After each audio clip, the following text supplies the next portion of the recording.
Hello, my friends. Sandra from foryourchi.com here, and I'm here today with something brand new that I've never done. My guides have been bugging me, badgering me until I do this series of readings for you. I have been guided to do a pick a card reading for dream interpretation. As time has gone on, I keep getting calls, texts, emails from you, from my clients, who have very profound dreams. And they want to know more about the meaning. They just can't shake it. They feel like like they didn't have a dream, they had an experience. So if that is you, if you just had a dream recently that you would like some more clarity on interpreting, what does it mean, what's in it in store for you, what is the message, then this is your reading. These are timeless readings, and I'm going to have them on my playlist page. So if you click on subscribe to my channel, first and foremost, please click the bell so that you'll get notifications, and then go to my playlist section, and I will have a title called Dream Interpretation or something like that, and these are going to be pick a card readings. So I'm going to show you each pile. This is pile number 1. Some of these have past life cards in them, and some of them do not. Pile number 1. This is pile number 2. And this is pile number 3. Okay, so pick a pile, or you can pick more than one pile. And we're going to get to your messages. Okay, let's go to pile number 1. Let me lay these cards out here. Okay, pile number 1 has a lot going on.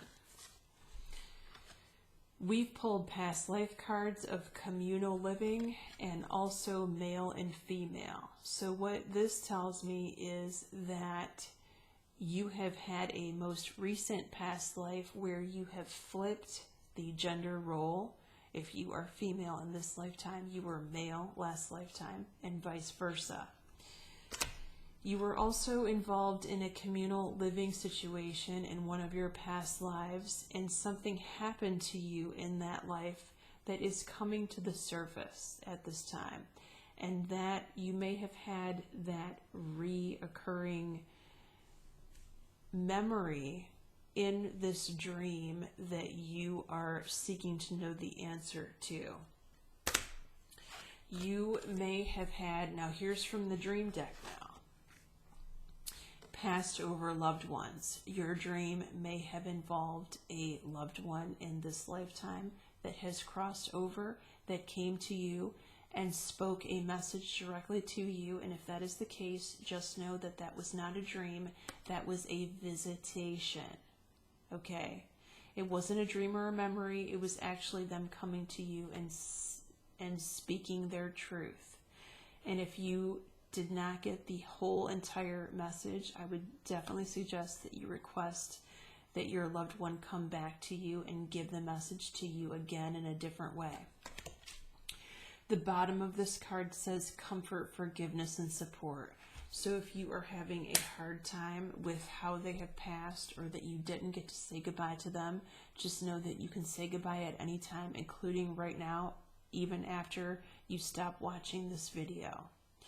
The other dream card that we pulled out of this dream deck is silver. Now this talks about goddess and insight. This is the higher power coming through this dream and coming through you in this dream.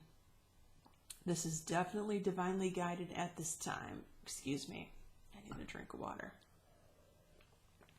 This is definitely a divinely guided message that's coming to you from the other side, and it's definitely important that you pay attention to the details. It's relevant.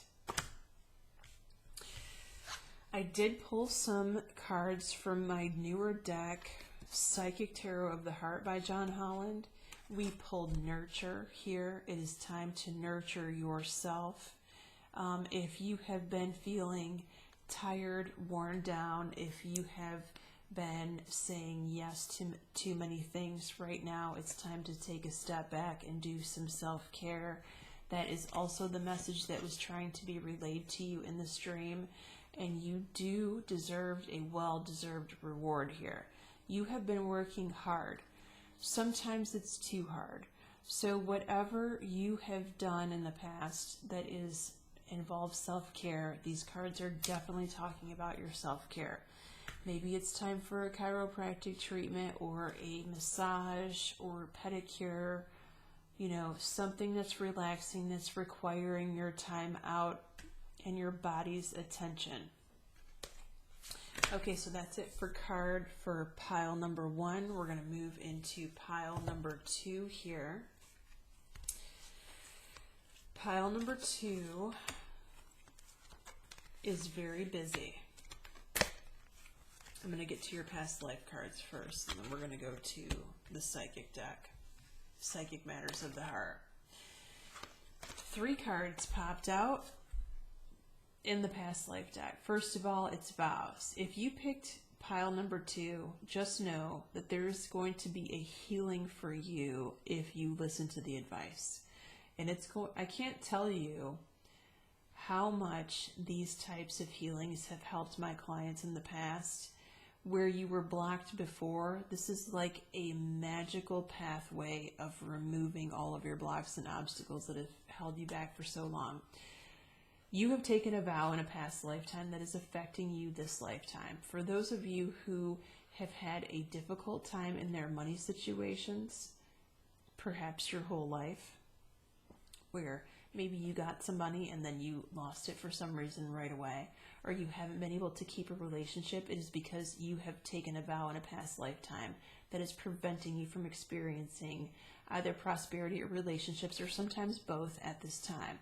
Now, how you break this vow, you were very important in past lifetimes. Let me just get that right off the table. You have other messages here that I will get to in a moment that's telling me you were high up, okay?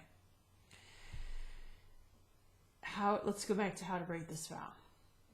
How to break this vow is a simple affirmation. You will have to repeat it every day, usually for 7 days, sometimes a little longer.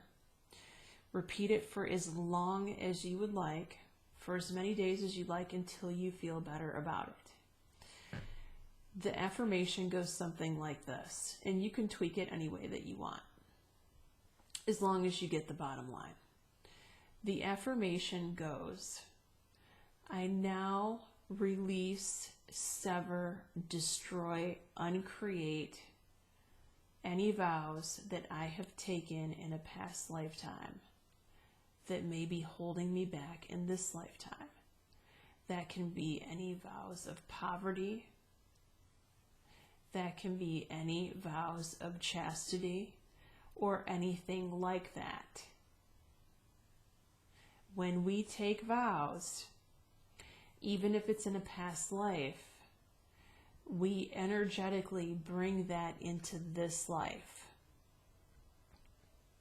It's like a mark on the soul that we carry. And you can undo that by the affirmation that I just gave you. Make sure you write that down and repeat it. You were also in ancient Egypt. That's coming up here.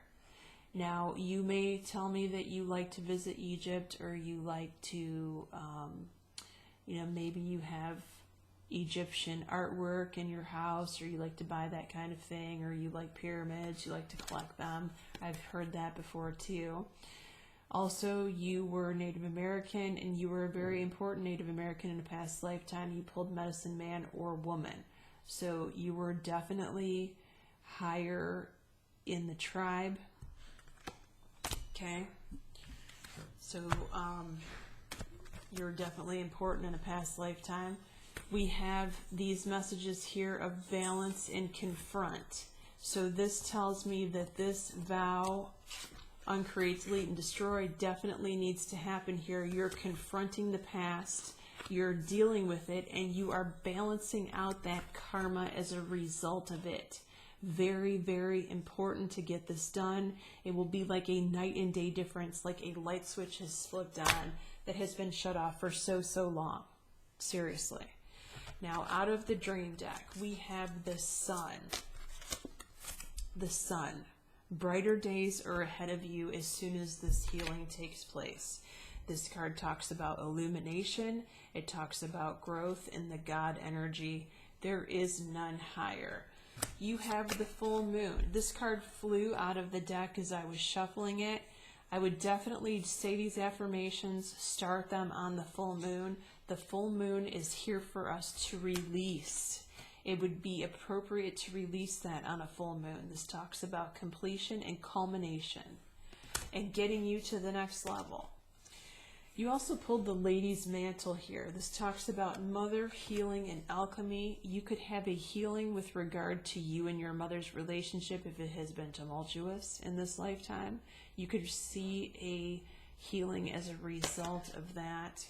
There was one, and the alchemy has to do with prosperity. So for those of you that have been struggling with prosperity, you will see a healing as a result of that vow-breaking affirmation once you have done it the appropriate amount of times for yourself. And I never say that the client has to do it an X amount of times because it's different for every one of you.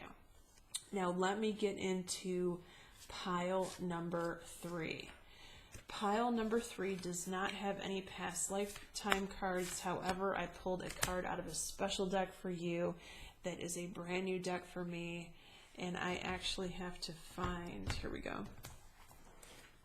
I'm going to read you the passage verbatim so that I don't make any mistakes because this deck is brand new. Let me just find that page 25. And it was very synchronistic that I pulled this card out of them all, and I'm going to show you why in just a minute. So let's go to the dream deck. You pulled purple. This card has to do with your third eye and clairvoyance. You are psychic people. You are psychic in the realm of vision. You're a visionary. You could be seeing things at this time. Maybe you are seeing things now and you've never seen things before. If so, that's the case. The third eye chakra has been activated and it is wide open. Now, this dream that you had is not a past experience at all. It is a premonition of what is going to happen or what is most likely to happen. That is a definite with this dream card here. And the dream at the bottom, it says prophecy. I mean, you are prophesizing that whatever your circumstances are about are going to happen. There's an advice card here about detach. Now, you're going to have to detach from this outcome. Call on Archangel Michael to cut the cord between you and this outcome in all directions of time in order for you to manifest whatever you're wanting to manifest here. You did pull the love card, which is why I pulled from this Journey of Love deck. So there is definitely something about a lover or love relationship. This could be a past relationship that's coming back to you, but for others of you, this is going to be a future love relationship that you are going to manifest. Now, I want you to pay careful attention to what's in between these two lovers here. Do you see it's a vine at the bottom, and it's growing into a leaf that's heart-shaped at the top? And the vines appear to be coming from the people themselves. I only pulled one card out of this Journey of Love deck. It's called the Seed of the Heart. So, and it appears to be there are seeds that are coming off of this vine too. Like these people planted this seed together. Seeds of the heart. We're going to read it. I want to know what it says. Within each one of us is divine seed of love, waiting to blossom into its fullness. We don't always know what type of blossom we shall be. However, sometimes, if we try to figure out in advance, the blossoming itself can cause us anxiety, pain, or fear. Now, this is the important detachment part, right? Because it is taking us into an unknown or unexpected direction. We may even fear that the direction we are heading to is far away from our path and purpose, as if that were even possible. The seed in the heart arises as guidance. We are unfolding in a new manifestation of divine light within. It comes as encouragement to trust, to surrender. Let me get back to it. Surrender is the detaching card. Surrendering the outcome. To allow us and to be open, unthinking and ready for the unexpected as possible. A plant just needs the right conditions to grow healthy. The love plant. I love this. And if you have ever seen a blade of grass pushing up through the crack of the pavement, then you will know that when something is meant to grow to the light, it will do so, even against the most apparently insurmountable odds. I love it. I love this message. I'm getting goosebumps right now. This oracle brings to you guidance. The right conditions are being brought to you. The most perfect support for you in your own divine blossoming. Trust and know that the seed in your heart knows how to grow, and life supports it, and life supports you. It is also a sign that something in your relationship is sprouting. New energy. Don't be afraid to try new ways of relating now, as your life energy supports it. The affirmation is this: when sky can imagine, the dark awake, in awe, light pervades, and bears the vast tranquil mystery, softly caressing the blue bold birth. Wow, that was deep. Very deep and very relevant. Thanks so much for being here. Please like and subscribe and share this video with whomever you think will help. Many blessings to all of you.